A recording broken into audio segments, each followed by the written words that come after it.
পরিচিত এক হিন্দু বোনের প্রশ্ন, যে সন্তানটা মুসলিম বাবা মার ঘরে জন্ম হয় সে সাধারণত মুসলিম হিসেবে জীবন অতিবাহিত করে, আর যে সন্তান হিন্দু বাবা মার ঘরে জন্ম নেয় সে সনাতনী ধর্মে দীক্ষিত হয়।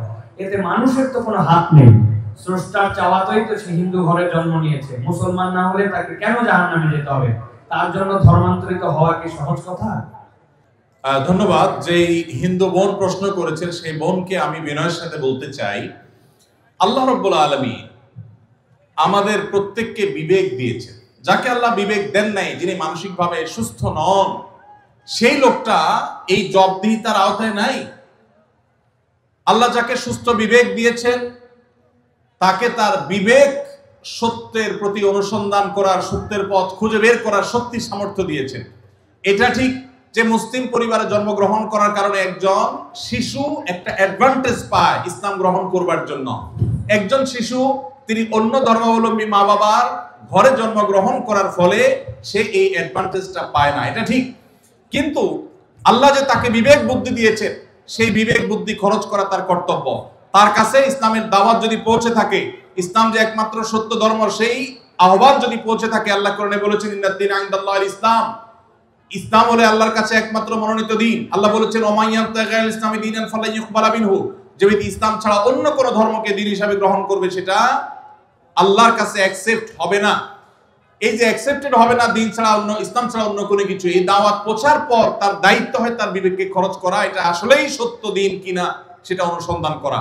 সে এতটুকু যদি না করে তাহলে সে তো আল্লাহর কাছে দায়ী হবে। হ্যাঁ, যেটা আপনি বলেছেন যে অমুসলিম পরিবারে জন্মগ্রহণ করে ইসলাম গ্রহণ করা কি সহজ কাজ? না, সহজ কাজ না, কঠিন কাজ। আর এই কঠিন কাজের জন্যই তো তার বিনিময় এত বেশি যে সে যত পাপ করেছে আল্লাহ তাআলা এই কঠিন কাজটা করার কারণে তার সব মাফ করে দিবে। আল ইসলামু ইয়াহদিমু মা কানা ক্বাবলাহু, ইসলামের আগে সবগুলো আল্লাহ তাআলা মাফ করে দিবেন, কারণ সেই কঠিন কাজটা করেছে। মুসলমানকে তো এরকম আল্লাহ তাআলা তার পুরো প্রোফাইল ডিলিট করে দেওয়ার মতো কথা বলেন নাই। এটা নতুন ইসলামে যারা আসবেন তাদের জন্য রয়েছে। আর যারা খ্রিস্টানদের সম্পর্কে আল্লাহ বলেছেন আহলে কিতাবদের সম্পর্কে যে তারা যদি ইসলামে আসে তাদেরকে ডাবল সওয়াব আল্লাহ তাআলা দিবেন, কষ্ট হবে, ফ্যামিলির বিরুদ্ধে তাকে যেতে হবে। এই জন্যই তো আল্লাহ তাআলা এই রিওয়ার্ড গুলো তাকে দিচ্ছেন। আল্লাহ আমাদের সবাইকে হেদায়েত লাভ করার তৌফিক দান করুন। কাউকে আল্লাহ তাআলা মুসলিম বাবা মার ঘরে জন্মগ্রহণ করিয়ে অ্যাডভান্টেজ দিয়েছেন, কাউকে আল্লাহ তাআলা মুসলিম সোসাইটির মধ্যে রেখে অ্যাডভান্টেজ দিয়েছেন, কাউকে আল্লাহ বিবেক বুদ্ধিতে শার্প রেখে তাকে অ্যাডভান্টেজ দিয়েছেন। অ্যাডভান্টেজ সবাই কম বেশি পাচ্ছে, তবে আমাদের কাছে শুধু নিজেদের দুর্বলতাটাই চোখে পড়ে। আল্লাহ আমাদেরকে হেদায়েতের পথে পরিচালিত করুন, আমিন। একজন দুইটা প্রশ্ন করছেন। এক প্রশ্ন হচ্ছে, স্বামীর কথা শোনাটা যতটা জরুরি স্ত্রীর কথা শোনাটা কি ততটা জরুরি নয়? স্বামীর কথা যতটা শুনবেন স্ত্রীর কথাটাও কি ততটা শুনবেন কিনা? দেখুন, পৃথিবীতে ফ্যামিলি ব্যবস্থাপনা ইসলামে একটা আছে, আর এর বাইরে পশ্চিমাদের আরেকটা আছে। দুইটা সিস্টেম। ইসলামের ফ্যামিলি ব্যবস্থাপনা হলো আল্লাহ তাআলা কোরআনে পরিষ্কারভাবে নির্দেশ করেছেন আর রিজালু কাওয়ামুনা আলান নিসা, পুরুষদেরকে আল্লাহ রাব্বুল আলামিন নারীদের উপরে দায়িত্বশীল করেছেন, তাদেরকে আল্লাহ তাআলা অভিভাবক বানিয়েছেন। এখন যদি কেউ নারী এবং পুরুষকে সমান সমান করতে চায় তাহলে তার পরিণতি কি হতে পারে পশ্চিমের দিকে তাকালে বুঝতে পারবেন। ভাইরা আমার, একটা ছোট্ট মুদি দোকানও যদি আপনি চালাইতে হয়, একজন মালিক আর একজন শ্রমিক বা কর্মচারী থাকা লাগে কি লাগে না? দুইজনই মালিক, সমান সমান শেয়ার, দুজনই দোকানটা পরিচালনা করে, দোকানটা ঠিকমতো চলবে?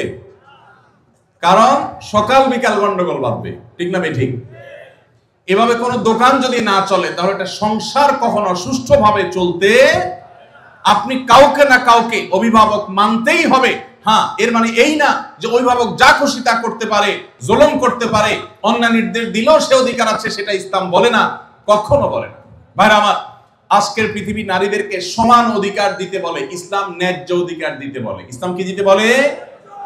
সমান দিলে সব সময় সমতা হয় না, ন্যায্য দিলে সব সময় সমতা, ন্যায্যতা যেটা যৌক্তিকতা সেটাই হয়। আল্লাহ আমাদেরকে বুঝার তৌফিক দান করুন। মা বোনরা যদি যৌক্তিক কোন আবদার চাহিদা পেশ করেন সেটা স্বামী কখনো কখনো শুনতে বাধ্য যদি সেটা তার অধিকারের বিষয় হয়, আর কখনো কখনো বাধ্য না হলেও স্বামীকে আল্লাহ তাআলা উদ্বুদ্ধ করেছেন। নবী করিম সাল্লাল্লাহু আলাইহি সাল্লাম তার স্ত্রী আমাদের মা আয়েশা রাদিয়াল্লাহু তাআলা আনহাকে খেলা দেখতে নিয়ে গেছেন। আম্মা জানা রাদিয়াল্লাহু তাআলা আনহা এই হাদিস বর্ণনা করার পরে বলেছেন, ফাকদুরু কদরাল জারিয়াতিল হাদিসাতি সিন্নি আল হারিসাতি আলাল্লাহ বে।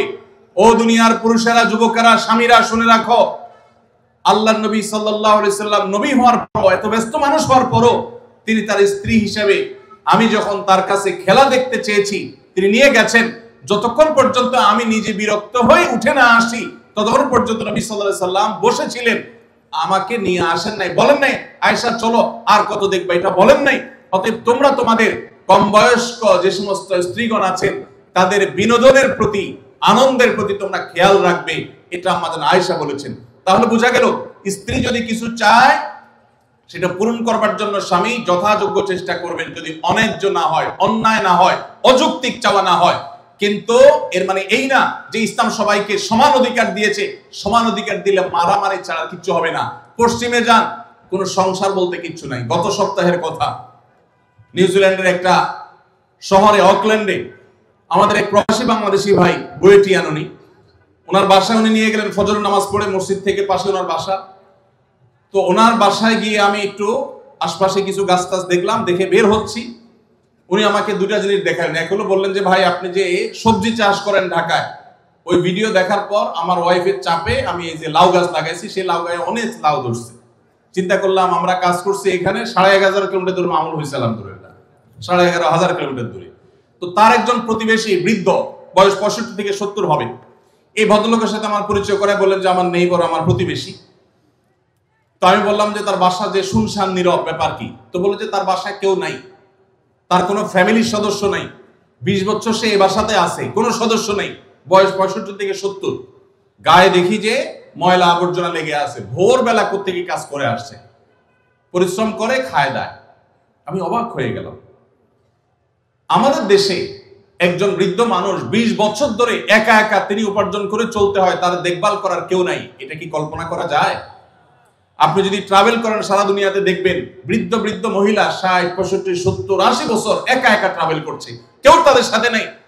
ইসলাম যে পরিবার ব্যবস্থাপনা রেখেছে এটার উপরে পোদ্দারি করতে গিয়ে গোটা পৃথিবীর বেশিরভাগ দেশগুলো নিঃস্ব হয়ে গেছে। অতএব আমরা যারা আল্লাহর বিধানের সাথে পাল্লা দিতে যাব তাদের গোল্লায় যাওয়া ছাড়া কোনো উপায় থাকবে না।